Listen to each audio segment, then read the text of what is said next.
Lakebridge Manor. Lakebridge Manor had stood for hundreds of years, set back from the winding roads and shielded by the impressive old brick boundary wall that wound its way all around the property and its gardens and lake. Once upon a time it had been a beacon of light around Christmas, with every room lit up and magnificent street lamps that started all the way from the small bridge that you crossed before the approaching sweeping shingle driveway that led to the impressive steps to the two large wooden doors. Christmas had always been a time that the Lord and Lady Appleton had enjoyed very much, and with great joy invited neighbours and friends to the most impressive Christmas Eve parties and opened their doors to all on Christmas Day.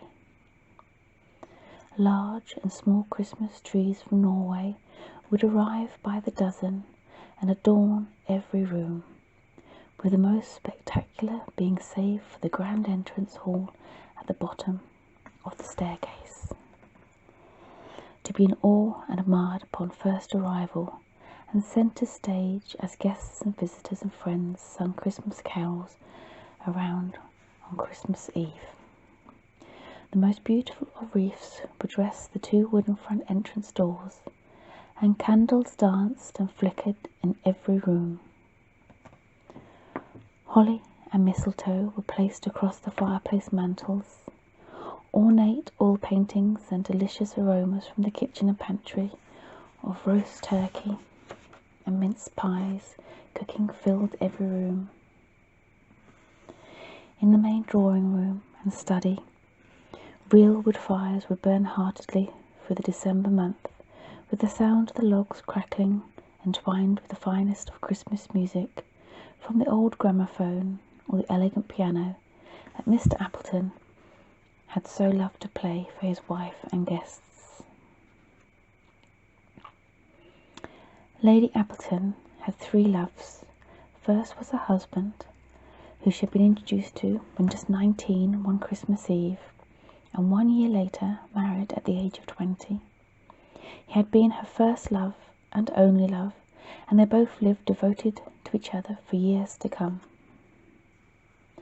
Her second love was her beautiful garden that she would spend many an hour tending to and lovingly nurturing the roses that swept around so many of the walls with an array of colours that would delight the eye, rich creams, soft pinks and stunning yellows.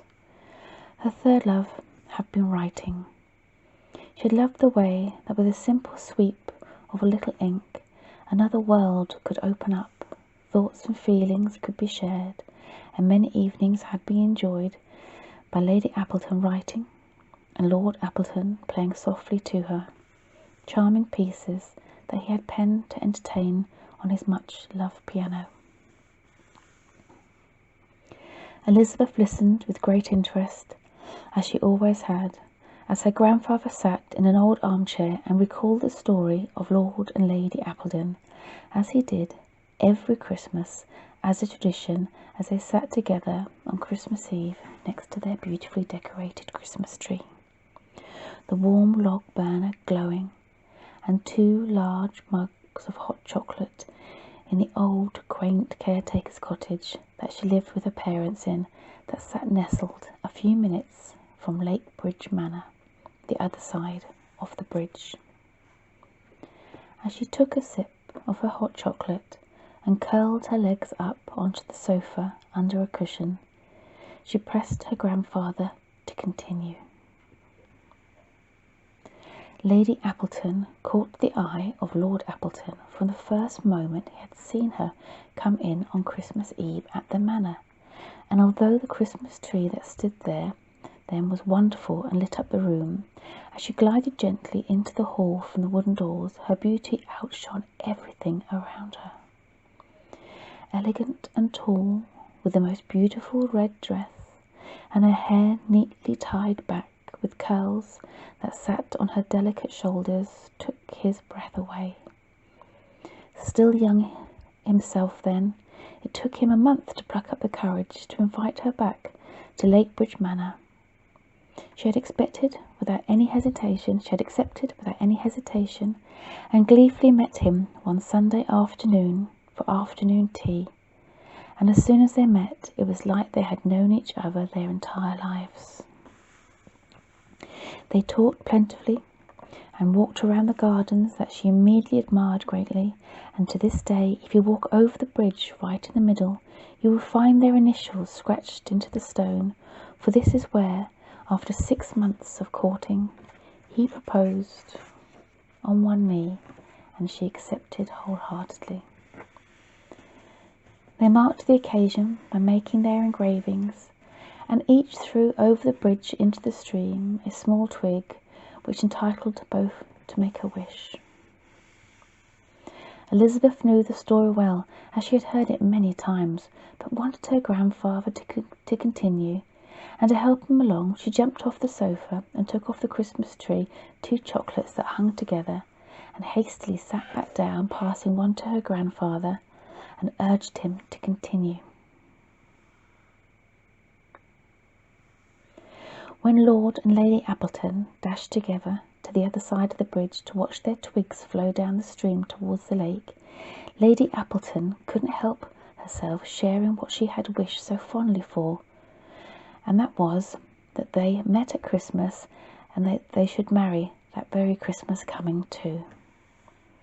Lord Appleton couldn't think of anything more wonderful, and took from his right pocket a beautiful velvet navy blue box, and opened it up for her to behold. The richest of red rubies sat amongst a cluster of perfect diamonds that glistened in the eyes of Lady Appleton.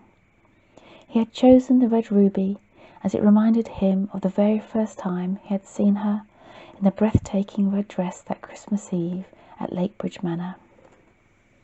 Lord Appleton took her left hand and placed the exquisite ring on her ring finger, and took her gently in his arms and kissed her sweet lips. In that moment, and forevermore, there was no place that he would rather be, and with no one else. They had the most lavish wedding, with celebrations that started on Christmas Eve and continued throughout Christmas Day, and on Boxing Day they would spend the day together, just the two of them.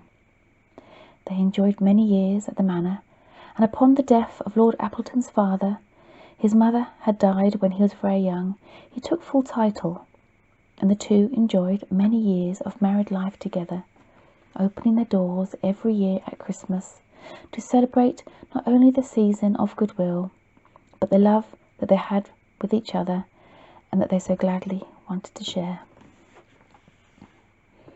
Elizabeth sat up and leant her head to one side, eager to hear the last part of the story. Lord and Lady Appleton were never graced with any children of their own, but it never detracted from the love that they shared. Lady Appleton was so very caring, and had so much love to give, and often invited those less fortunate into their home to share all that she could offer. They considered adopting a child, but she never wanted to single her love to just one child, and so they never did.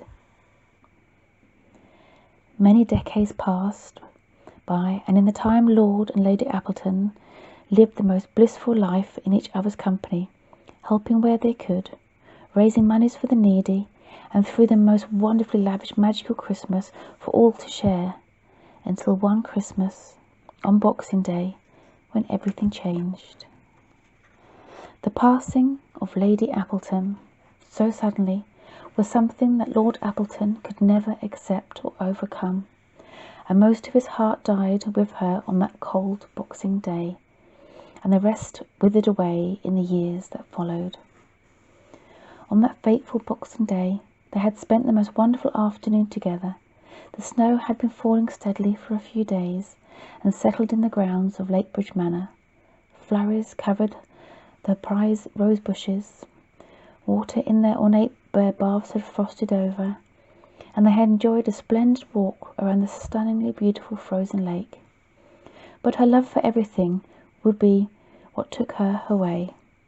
For when a small young rabbit ventured onto the ice, and looked frightened at how cold it was under its tiny paws.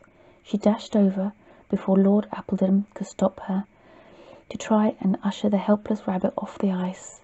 But beneath her feet the ice broke, and she fell into the freezing cold water. Lord Appleton rushed to her aid, calling out for help, and without a care for himself stepped into the cold water and grabbed her ring-adorned left hand, which is all that he could see. By now she was in very deep, but with all his strength he managed to pull her from the icy water and lay her gently on the embankment. With all of the drama, the young rabbit had dashed quickly off the ice and into the hedgerow for safety, which left poor Lady Appleton a victim of her own love for others. The water had been bitterly cold, and with the temperature so cutting and the shock of the fall, made Lady Appleton very poorly indeed, and pneumonia took hold of her slender frame. For days Lord Appleton stayed by her bedside, loving her, willing her to get better, keeping her weak body warm. But late one night, just before New Year, she passed away quietly and took with her a piece of everything that they had shared. Elizabeth wiped a small tear away from her eyes, and as she had always found that such a sad ending to such a beautiful and romantic love, and whenever her grandfather told the story, she hoped that the ending would change. Lord Appleton was never the same after his wife passed. He remained in Lakebridge Manor for the remaining years of his life, but he no longer wanted to celebrate Christmas, and the doors remained firmly closed on Christmas Eve and Christmas Day. In his will, he left Lakebridge Manor to a charity of his wife's choice that they had agreed many years prior for them to continue their worthy causes, and to this day Lakebridge Manor opens its doors on Christmas Eve and Christmas Day to welcome in those less fortunate. Elizabeth got up and fetched a beautiful box that every year sat under their Christmas tree, and passed it to her grandfather as she stood beside him as he unlatched the hook and opened it up. There inside were letters wrapped in ribbon, from Lady Appleton to Lord Appleton, from when they had been courting, and papers and notes with her thoughts and stories, and a diary that one day suddenly came to an end. Underneath the papers was a small velvet blue box that grandfather handed to Elizabeth. As she carefully opened it up, the rich red ruby, surrounded by the cluster of diamonds, reflected in her eyes from the lights of the Christmas tree. It was, as it was every year, the most beautiful thing she had ever seen, and imagined how beautiful Lady Appleton must have been. Grandfather reached into the box and picked out a charming homemade Christmas card that Lord and Lady Appleton had written in year after year to each other, along with a book, one of many, that they had insisted all guests should write in on Christmas Eve and Christmas Day. A wonderful collection of season's greetings, anecdotes and poems that every year sat with the Lord and Lady Appleton's Christmas card in pride of place on the table in their lounge now by the Christmas tree, for them to enjoy, for their guests and visitors to enjoy, and to be a part of remembering their love and the love that they showed and shared at Christmas. Grandfather closed the velvet blue box and carefully placed it safely back where they had found it under the papers, all of which had been passed down to him from his grandfather, who had been a dear friend and the caretaker of Lord and Lady Appleton at the time. Lord Appleton had wished for him to have the box and the ring as a mark of gratitude for all that he had done for them, and for taking so much care of Lady Appleton's roses, both with her when she was alive and after. It had been one of the only things that had brought any life into his heart when he looked out of one of the many windows to see the beautiful array of roses blooming as the seasons came and went, with the colours that his dear wife would have written so fondly about. And with no children to pass her papers on to, he wanted them to go to a loving family who would appreciate and look after what had been so precious to them. As Elizabeth finished the last of her hot chocolate, she wondered what wish Lord Appleton had made on the bridge. She had seen their initials that you could still see faintly recognisable in the stone, but his wish when he dropped in the twig they would never really know. But she hoped it came true, or maybe it was a wish for their love to never end, which she knew it would never. For every year their story would be told, their story shared, from loved ones to loved ones, and so their love would just live on. Christmas was truly a time for caring and sharing, and for those loving those around you. Grandfather sat back in his armchair and closed his eyes and placed his hands on the armrests. He should really tell Elizabeth that the chair belonged to Lady Appleton. It had been her favourite to do her writing in, but for now, he thought, some things were still nice to keep a secret.